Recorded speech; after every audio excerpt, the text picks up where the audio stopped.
ส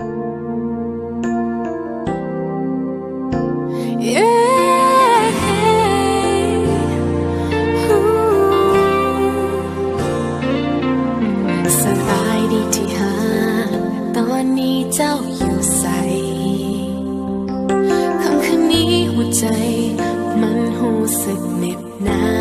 วเหลือเกินอยู่ด้วยกันได้บ่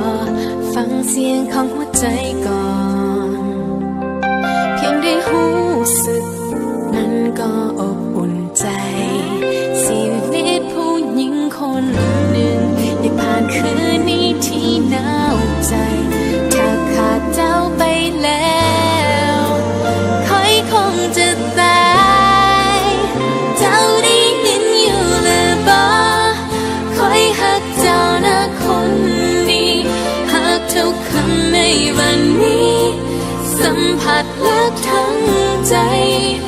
It is you I have loved หากบ่มีเงื่อนไขตื่นขึ้นมาวันใหม่ก็จะกอดเจ้าเอาไว้และหักเจ้าตลอดไป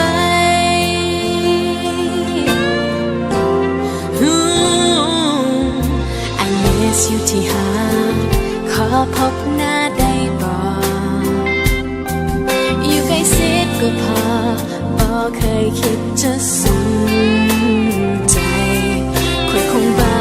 ไปแล้วหากต้องเสียเจ้าไป